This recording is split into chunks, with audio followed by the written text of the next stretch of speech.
Five Nights at Freddy's, the movie. I finally saw it. Some of you guys have been asking my thoughts on it. I want to get this out of the way.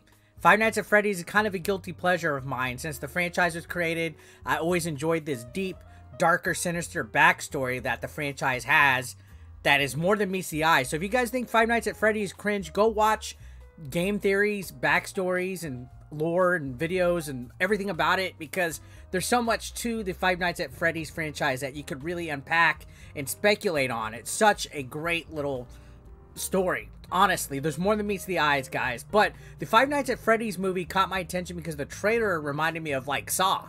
You see the mask with the razor blade going at the person's face really fast, and the movie looked like it was going to be phenomenal. I was like, okay, I have to watch this. So it's streaming on Peacock if you want to go watch it. I'm going to try to avoid spoilers as much as possible in my thoughts, but there are some light spoilers we got to talk about. Josh Hutcherson stars as the lead character, Mike Schmidt. There's also Matthew Lillard, who is known for the Scream franchise as well as the Scooby-Doo movies. He was Shaggy. And there's a few other cast members that are actually, for the most part, in my opinion, because I don't really pay attention to names and actors and all that, everybody seems like a relative unknown. I think Matthew is like the biggest name on this movie. If you're not aware, Five Nights at Freddy's is a take, like a parody, a spoof of Chuck E. Cheese. It has robots, animatronics at a pizza joint, but these are cursed. They're haunted of some sort. There's some kind of evilness about them where they wake up in the middle of the night and they kill people. That's the whole premise. In the video game, you play as a security guard. So in the movie, Mike Schmidt is a security guard that got transferred over after losing his job. He has to watch Freddy Fazbear's Pizza, which is Chuck E. Cheese, basically, at night. But then there's all sorts of weird paranormal situations going on. He's starting to have all these nightmares while he's on patrol at the job of a situation that happened to him when he was younger. His little brother got kidnapped, and he's kind of had like a survivor's guilt about it.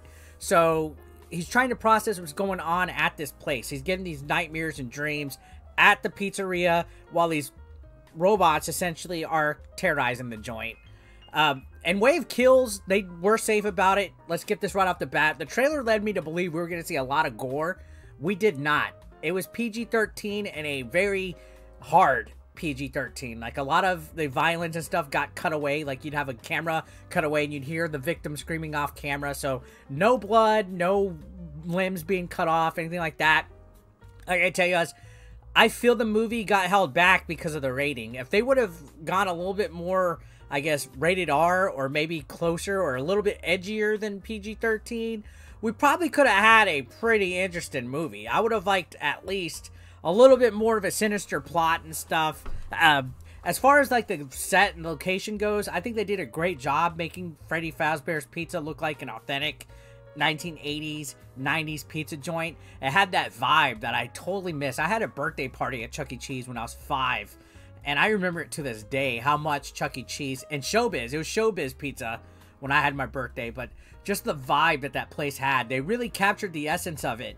Now, the one thing that I will complain is that the way the animatronics looked, I really didn't care for. It looked kind of like terrible CGI. Now, I heard rumor that they did the animatronics from a pretty high-end company, not Jim Henson. What was it? I can't remember who it was. It was a really high-end animatronics thing or something in that sort when it comes to the robots. I'm going to have it flash right here because I'm blanking out while I'm recording this. But the robots, when they're actually walking and stuff, the CGI looks terrible. It looks bad.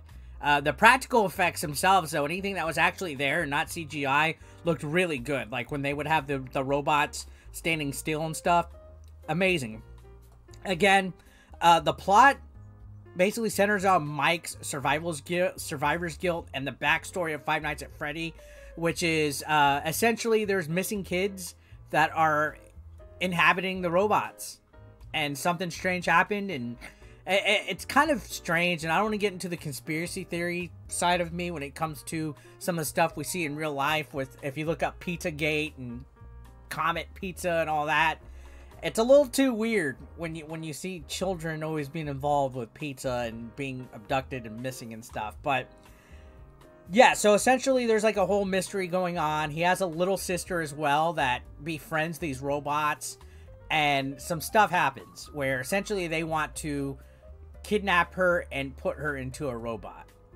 And I feel that they didn't write a good chunk of the middle properly. Like, I thought the movie started off really good. Like, I was, okay, cool, my attention's here. It had this, like, slow simmer to it that kept my attention. But then in the middle, when the characters realize that the robots are actually, like, alive and moving, it was a little too cheesy, because they essentially befriended them for a little bit and made, like, blanket forts and things like that. And I was just like, what the fuck is going on here? Then the swerve happens and the reveal and all this, and then the movie picks up again, and it feels like there's higher stakes because Mike is trying to save his little sister from being turned into a robot, essentially, right? There is a little bit of a shock factor in there in regards to one of the characters in the movie. Again, the cast, the biggest cast member here is Matthew Lillard. He played Shaggy in the Scooby-Doo movies. He was also in Scream. So the cast isn't, like, phenomenal here. You're not going to see any, like, huge major actors. But Matthew Lillard, I thought, for a small of a role that he had, he did really good in some of the parts. I don't want to spoil too much in way of anything other than the basic plot outline. The movie was better than I thought it was going to be. I know going into this, there was a lot of mixed reactions. People were saying this was terrible and stuff, but I think a lot of that is coming from the casual crowd. They didn't really write this movie to fit for casuals. I think you had to go in knowing some of the lore and the backstory and basically the gist of the source material for Five Nights at Freddy's. I do think this movie could have definitely been written a little bit better in the middle. There could have been way more kills as well. There was one segment where an entire group gets killed of people, but other than that, there was not much in way of kills in here. It wasn't scary at all. There wasn't much in way of jump scares. You think of the video game itself, there's a lot of jump scares. Like, you have to keep an eye on the cameras and the circuit breaker and move from room to room, and then boom, they jump out and scare you. There wasn't much in way of jump scares in this movie at all. I think they tried to play it safe. And matter of fact, if you wouldn't have written Five Nights at Freddy's on this, I don't know. I think that's the only saving grace of the movie, is that the fact that they put the Five Nights at Freddy's franchise on top of it, and that's why it's doing decent in the box office. I think I looked up at it, and they actually are selling pretty good in the box office, despite the rating right now on IMDb is a 5.6 out of 10. If I was to personally rate it a 1 through 10, I would give this movie a 6.5, a 7. You know, it's average. It's not too bad. It was much better than I thought it would be, to be completely honest. It's not a classic by any means, but at least we had something original come out, is what I'm gonna say here.